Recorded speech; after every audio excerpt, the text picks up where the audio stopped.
Near Kherson, the destruction of Russian bombardments.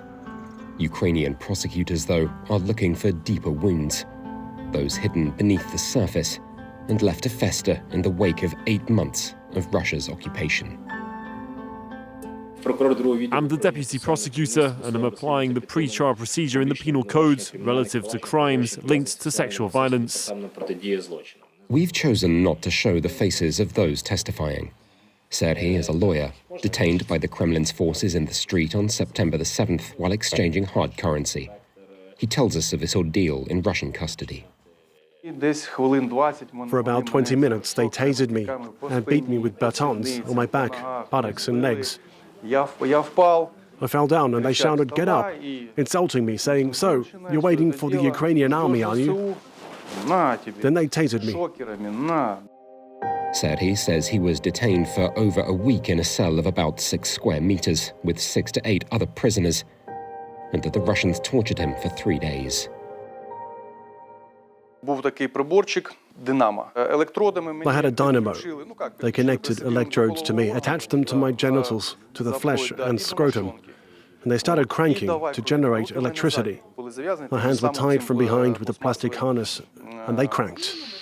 The faster they did, the more electricity it produced, and the stronger the pain.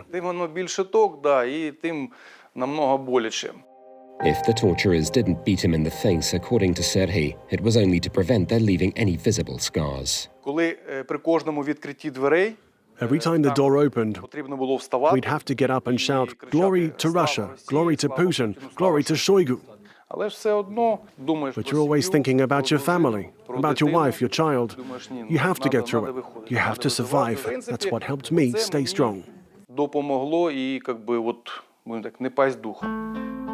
Upon his release, Serhiy changed his address and phone number and lived in paranoia for months, before finally speaking to Ukrainian police after the Russians pulled out in November. The prosecutors are careful to underline that sexual violence doesn't just cover rape or forced nudity, and it's not just women either. Parts of our territory has been occupied since 2014. And associated acts of torture, in particular to male genitals, have been seen at almost every detention site in occupied Donbass. In Kherson, there are fairly frequent cases where electricity is used on male genitals. This partly fits in our issue because often, when this torture is carried out, phrases are heard like, "So you can never have kids again."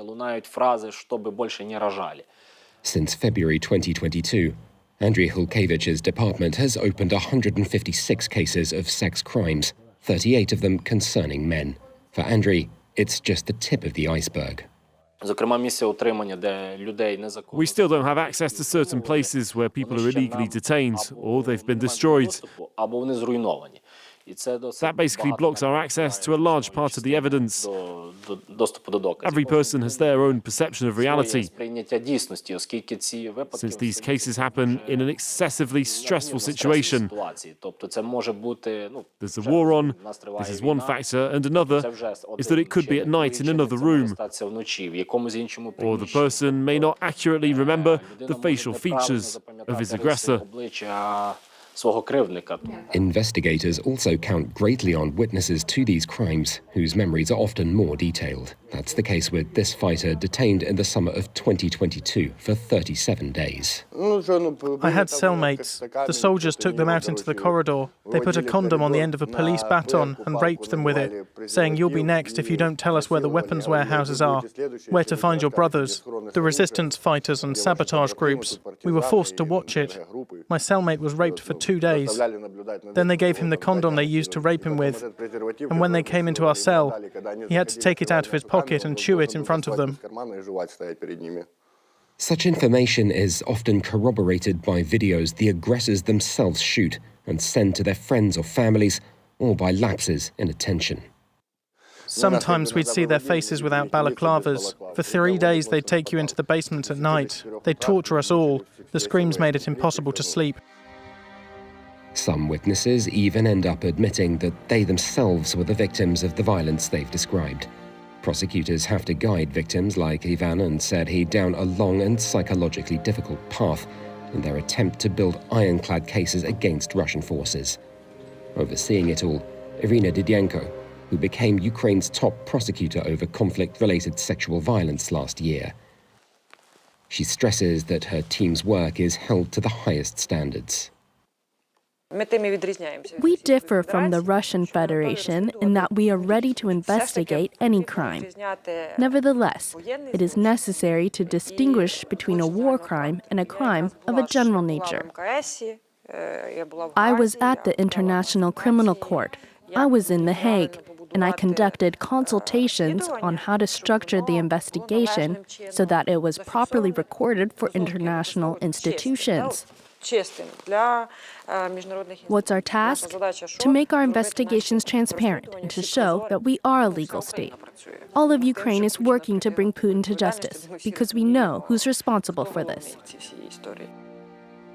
The hope for Didienko is not just that these efforts will bring war crimes to the world's attention, but that those accused will face justice in Ukraine or elsewhere.